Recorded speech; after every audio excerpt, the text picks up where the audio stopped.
back to Naked News. This is episode 3. Tonight we have a list of good articles for you guys again. And we are going to start off with "We'll find alien life in this lifetime, scientists tell Congress." Yep. They are basically stating that we will definitely find alien life in our lifetime, which I think is pretty reasonable. And the three major ways that they're planning on doing this is, let's see here. The first way is going to be microbial extraterrestrials. Okay. Yeah, well, that's probably the most realistic way that we're going to find them, anyways. Yeah. Yeah, like little tiny specks on the bottom sides of rocks, I suppose. Kind of like what they thought or still think that they're going to find on Mars. That idea. Yeah. Yeah. And then there's the second technique, which involves examining the atmosphere on planets that orbit stars that are similar to ours and find traces of oxygen or methane gases that are produced by biological processes. So I guess some kind of plant life. That makes sense. Plant life or some completely other type of being. Yeah. Yep. And then let's see, the third one is actual intelligent life. That one, it could happen. But again, it's probably the least likely at this point. I don't know, man. I think that if they're smart enough, they're probably not going to want to mess with us. And I mean that in the sense of not like that we're superior, but in the sense of humans are stupid. They ruin things. But maybe they're not that smart. Maybe they're like one step below us. They'd be like, Or what if "Ooh, they're look at those guys. equivalent? They look real What if cool." they're equivalent to us? They're just like us, but they're just, typical aliens. Humans that speak English and look like humans. Humans, yeah, they're just like humans, but they don't speak English or any other language that we know. Well, that would be interesting. It'd be kind of freaky. Hey, you're from way the hell out there, and you look like me. Yeah, freaky. I don't know if I'd be so freaked out, if they came in peace and they weren't trying to eat my face off. I don't think I'd be really freaked out about that too much. You know, can't really say that I'd be, you know, flipping out too badly. Yeah, it would. It'd be good if they didn't want to eat faces. Ugh. That would. Okay, so anyways, That next would. topic. That would make it so we don't want to find them. Yeah. No. So the next topic is sink on toilet is ultimate space saver. Yeah, so this guy from Reddit apparently in his desires to save space in a tiny bathroom decides to combine his sink with his toilet. Gross. And wow. Wow. Yeah. Well, yeah, like it is practical. It would work, but at the same time, you're now washing your hands and brushing your teeth with toilet water. Oh, I don't know about brushing your teeth with it. Like that I wouldn't even attempt to do that.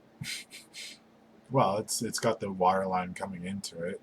My concern would be the germs working their way up from the toilet into your sink and then getting on the tap and then being sprayed all over your toothbrush. And next thing you know, you got pink Oh, eye. you got pink mouth. Yeah. No, anyways, well, another thing too that could actually force you to have the cleanest bathroom on Earth, It might work out that way, yes. and then the aliens would want to come visit us because we'd have that awesome bathroom.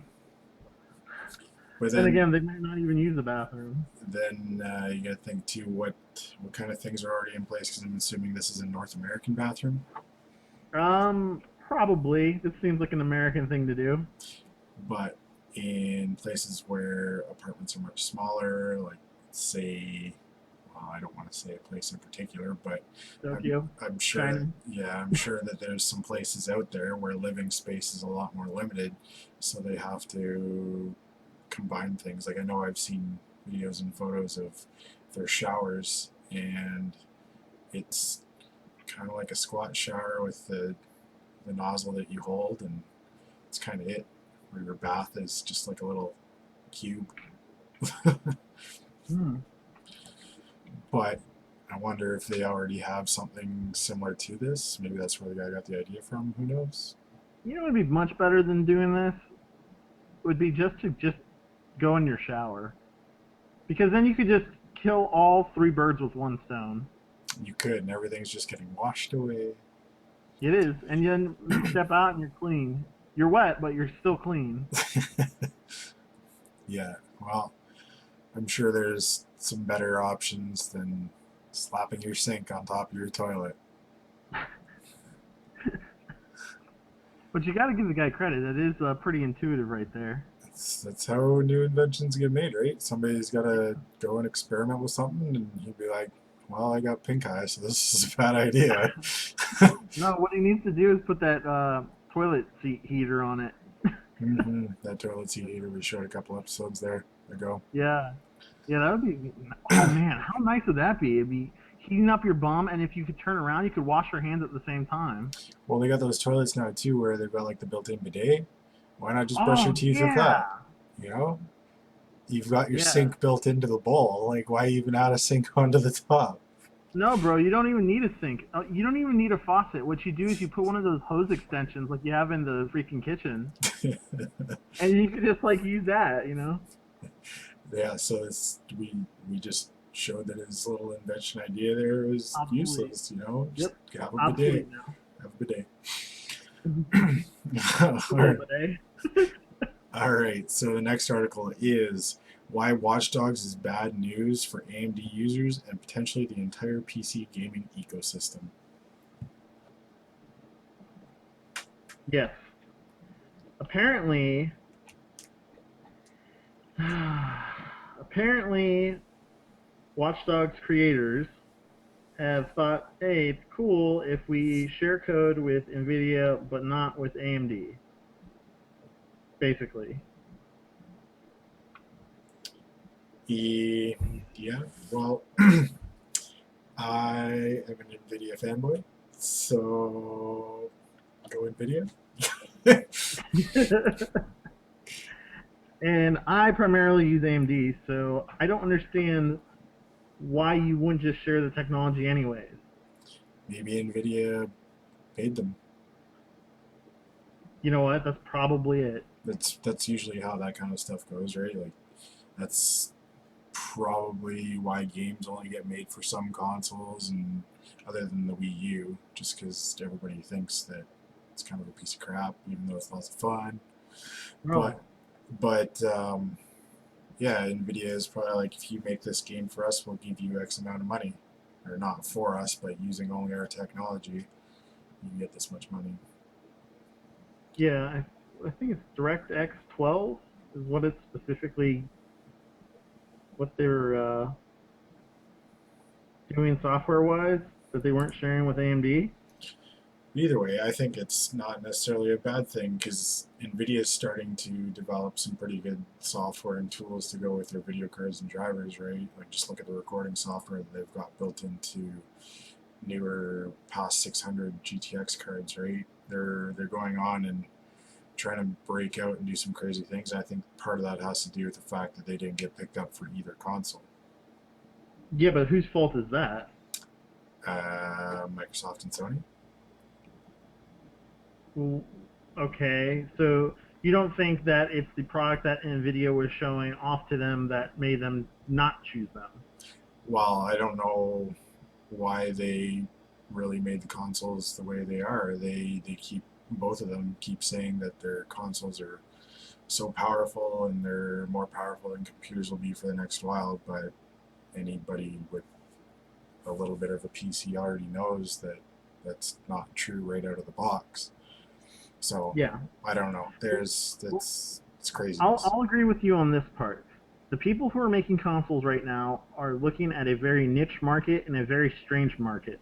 Um, I think that, in my opinion, the reasons why they chose not to go with NVIDIA was because of pricing being, I think, the utmost item that they look at.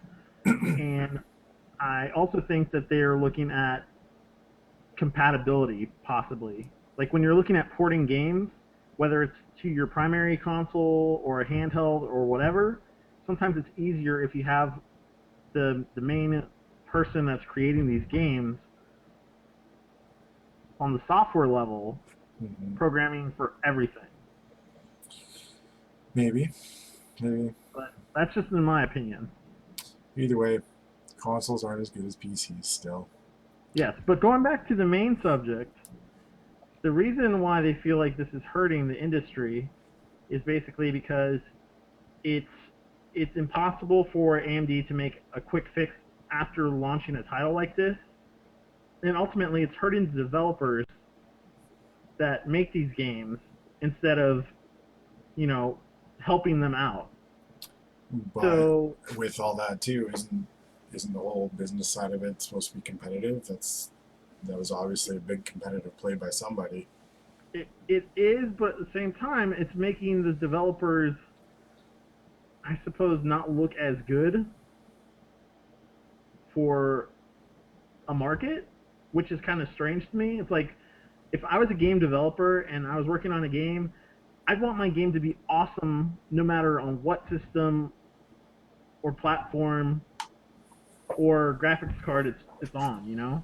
Didn't I think Tomb Raider did the same thing? They had some effect. I think it was the hair effects that only AMD cards could do properly, and Nvidia was left out. I think that's what it was.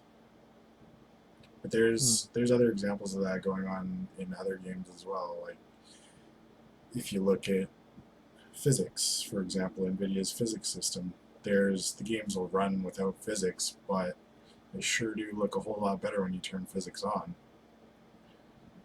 Yeah. So I don't know. It's to me, it still is a good thing because it's going to make the other company push harder to be the better one next time.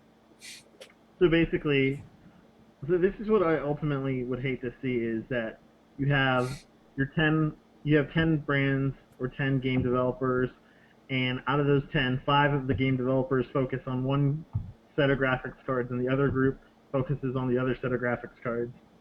You know what this is? This is if it were turning into that scenario, it's video cards are turning into consoles. Oh my god. Yeah, just on a different platform. Just a small piece of the bigger I puzzle. mean, you can still play the other game on the other console, quotation marks, but it's not going to be as good. Yep, So you better consoles. make your quotation marks consoles specifically geared towards your game that you play, Yeah. which in some ways you actually kind of do already, anyways. Because you'll see people get certain types of graphics cards for Battlefield for different type of graphics card for a different type of game. And maybe some people aren't that specific, and I get that for all the really nerdy guys watching. But some people are really into that, and especially competitive gaming. Some gamers out there will not go with anything but Nvidia, you Mm-hmm. know. And I'm not that biased, which I love AMD, but I'm not biased, so I don't care as long as my games look good and they're playable. Then that's all I care about. Yeah, well, like for me, for example, when I build my computers, I always go with an AMD processor and an NVIDIA video card. It's what I've always used and always liked, and it's always worked for me for anything I've done or anything I've wanted. Yeah, and I'd be kind of interested in to hear what people think about this. Like, how do you guys actually feel about some of the developers working with Nvidia specifically to make those games on that platform better, and then other developers working with AMD to make that platform better? Would you guys prefer if they just worked with everybody and tried to always make their games look ridiculously amazing anyways, and maybe leave it up to the graphics cards to let you determine what looks best? I don't know. That's just what I'm curious about. Console wars. Yeah, platform wars now. Anyways, the next article we got is Fly or Die Microsoft Surface Pro 3. I am super psyched about this, and I'll be honest. I I don't personally like Windows 8. I don't mind it so much now as I've had a chance to kind of use it a little bit more I and enjoy it. tailor it to the way that I like to use it. It's But I will say this: these Surface Pros are pretty fantastic, and if you haven't had a chance to try one out, you definitely need to go into a store, try it out, and get over the Windows 8 "I hate Windows 8" attitude. Try to use it. It's really amazing. These things are, I would say, as powerful as your regular notebook now. With the release of this Surface Pro 3, they come with i3s, i5s, and i7 Intel chips, and they're running straight up Windows 8.1. Like they're pretty legit little boxes. Yeah, a tablet with the power of an i7 is it's an interesting thing. And honestly, it's pretty crazy to me because the processing power and the ability to use this on the go as easily as it is, I'm seriously considering getting rid of two laptops to just get one of these. Having a Because tablet is nice. It's kind of replaced my laptop, except for a couple things, because it's obviously just not it can't run some of the programs I have. But yeah, it's a lot easier if I just want to go lay on the couch and watch Netflix on my tablet or something instead of popping up the laptop on me or on the table next to me. Just have the tablet. now see, this is another market that I think that we will eventually see AMD get into, but I feel that if Intel would get a stronger graphics processing chip for these, that it would be amazing. Because you can actually play games on these tablets, like legit Windows games on the tablets. Pretty sweet. Um, yeah, and the other thing too is this is a full blown Windows interface. It's not like a Surface RT type Windows. So you can launch your Photoshop app. You can launch, any other real Windows programs within these tablets. Did you happen to see a price for this thing? The price for these tablets, I believe, starts at $799 for the i3s. Ooh. They are kind of pricey, but then again, you gotta take into consideration what you're actually getting with this. Um, they're pretty impressive. Let me see if I can pull some quick pricing. But yeah, if it's $800, $800 for something with an i3, yeah, even there, that's probably more powerful than the average tablet. But then to get a tablet that would be, let's say, something getting close to that range, you're probably paying. Oh, wait, no, there's some expensive tablets out there too.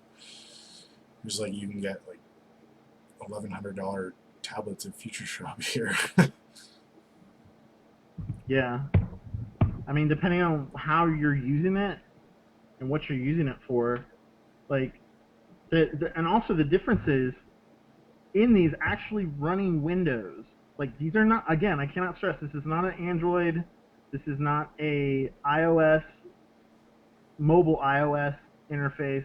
It's legit Windows running on it. That can run in desktop mode if you want to. Um, and it does start at $799. It is a little bit bigger, but it's lighter weight than the Surface Pro 2. So you're getting a 12-inch display with the power of a laptop at $799. Um, they estimate about, I think it was like 9 hours of web browsing on it, and the resolution on these suckers, 2160 by 1440. It's pretty good. Yeah, pretty decent fourth generation Intel Core i3, i5, and i7. So it's just another option out there, guys. You might hate Windows 8. I'm not a complete fan of it, but you know what? I tailored Windows 8 to work with my setup on my laptop that I'm currently using and that I'm talking on right now, and I really don't mind it so much. I got rid of Metro for me, and I'm happy. So honestly, if you have the money to invest into a laptop and you're a student, you're a business person that's interested in lightening your load a little bit and maybe having something that's more versatile to what you use it for, I would seriously check these out because these are pretty impressive. Yeah, there's something to look forward to there. But up next, we have everything science knows about hangovers and how to cure them. We never get hangovers. No, no. Never. Ugh, I used to not really get them. Yeah. And some people don't even know what a hangover is. And this is for you guys that are underage that have never had a drink ever, which I think you're lying. But that's okay. I'm not your parent, so I don't care. But you shouldn't be drinking if you're under 21, obviously. But Hey, that's allowed up here. You can be 18, 19, depending on the province you're in.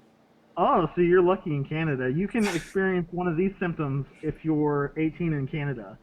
You can have a headache, diarrhea, loss of appetite, fatigue, nausea, the shakes, and you might also be feeling a little dehydrated, which makes you, a little bit stupider and less coordinated. So those are all some fun things to look forward to when you start binge drinking. It's not as bad when you're younger, but now that I've started to get a little bit older, they're a little bit worse. Yes.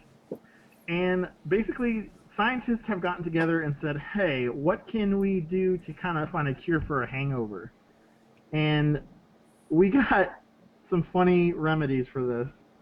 Um, Basically, what they've said is to combat a hangover, you want to drink a mixed drink which could or may contain more alcohol.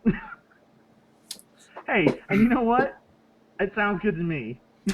Well, I want to know what scientists said that was a good idea, because if you go to a doctor, they're probably going to tell you that's wrong. Well, here's an ingredients for a hangover cure. Apparently, 2 ounces of vodka, 3 ounces of clamato, half ounce of lime, a half ounce of Worcestershire sauce, 3 dashes of Tabasco, 1/8 teaspoon of celery salt, 1/4 teaspoon of crushed black pepper. Hey, you know what? You know what that's called? That's an actual Uh, drink. That's called a Caesar. yes, it is. That is a Caesar, folks. That is an alcoholic beverage. Apparently, those help your hangover, though. Yeah, I've had them once in a while. Not first thing in the morning. I know some guys that I've worked with that will have those nice and early in the morning, but that's no, that's the opposite of curing your hangover. That's in a way, it's curing your hangover by going back into that state that you were before. No, you know what? Hair of the dog that bit you is the only cure for the bite of the hair of the dog. The best cure for a hangover is actually an IV into your arm, filling your body, and Potassium. that is the best cure for a hangover. So if you've got friends that are nurses or medics or doctors or anything like that, they might be nice enough to hook you up with that, but the chances of getting that's pretty low. So the next best Yeah, thing is to start drinking a lot of water. yeah. The other option is 2 ounces of vodka, 6 ounces of hot coffee. Drink that up. That'll get you cured real quick. And that one again, I'm pretty sure has already been debunked as coffee does not cure hangovers. No, no, no. It's not so much the coffee. It's the mix of the vodka inside the coffee. Again, hair of the dog. Yeah. So let us know if you've got some good hangover cures that include vodka, because that's Yes, kind of my favorite. yes. Please post all your drinks recipes, and we'll try them out. Who knows? We might actually try those out on our next video. Yeah. Okay, so for our next article, we have box office X-Men Days of Future Past nabs 302 million worldwide debut. All right. So this is the newest X-Men movie that's come out. A lot of people are psyched about it. It's gotten some pretty decent reviews. And to be honest, I haven't seen it yet. I've seen all the other X Men movies. I've seen the X Men Origin movies. I don't necessarily like all the X Men movies. I'm not a huge X Men movie fan. I will say that I loved when the first X Men movie came out. I was psyched, and then after that, it kind of teetered out for me. Yeah, well, for me, like I've seen some superhero movies. I'm not really a big fan of them, just kind of because it feels like they're getting really overdone. I never really have been a big superhero fan, so that kind of plays into it a bit. But still quite a bit of money. Yeah, that's a good amount of money in earnings, I would say. And as of right now, which this could be incorrect as of the time of the showing of this video, it is number number three biggest weekend film of the year. It is currently earned, let's see, wow, over $91 million in one weekend. It's I wish I could earn that. Yeah, I wish we could do that in one weekend too. That'd be awesome. That'd be pretty sweet. It is third behind Godzilla, which is at 93 million, and Captain America: The Winter Soldier at 95 million. Hmm. Captain But America one is one of the superhero movies that I would like to see. I did enjoy that one, oh, that was such an excellent, well done movie. but I haven't seen the Winter Soldier one. I haven't either, and I'm really, really interested to see that. But the cost of movies being what they are, I can understand how these movies make crazy amounts of money. Yeah. But at the same time, if that movie is good, and by good, there's a lot of prestigious snobby film critics out there. I want to just be entertained, to be honest. I'm not going to be a movie snob. I'll go and watch a Wes Anderson movie. I'll go watch, you know, some some crazy, musical movie. I don't care sometimes. But most of the reason why I want to go to the movies is to just kind of zone out and just watch something, you know? And these movies that they're putting out now are either really, really good or just crap. Yeah, well, it was Neighbors. There's a movie that just came out recently, and reviews said it was bad. I went and watched it. I was thoroughly entertained. It doesn't have to be a good movie. It just has to be good enough to watch. Yeah. Not everybody needs to walk away with an Oscar and, Yeah, that movie definitely won't be winning Oscars, but oh my god, did I ever laugh. yeah. On the same note though, if you like the X-Men movies and obviously if you like these movies, you might have been a comic book follower. 5 comics you should read after seeing X-Men Days of Future Past are recommended by Wired. Thank you, Wired. Basically, any of the all new X Men 1 through 14 of 2012 through 2013, which are kind of a nice follow up to the Days of Future Past comic book series. Um, Also, Magneto number 1, 2014. Wolverine 1 through 12, 2013 through 2014. Excalibur 66 and 67, back from 93, if you can find that, really good. And also Rise of Apocalypse 1 through 4, back from 96. Sounds like a good list of reading. It is fantastic if you like comics. There was one comic book series that I did read, and I think it was called Atomic Robo. It was pretty entertaining for me. Nice. Yeah. Nice. I was actually a big Ghost Rider fan, Yeah, but my brother is bigger into comics than I was or am now. It's just one of those areas that was like, yeah, I'll find something else. And computers for me. yeah. I have to say, after I saw Nicolas Cage become Ghost Rider, I was a little disappointed. That was my first experience with Ghost Rider. Was it? Yep. Not. I don't think that film did any justice to it, to be honest. No. No, he was definitely more of a badass on in the comics. Yeah.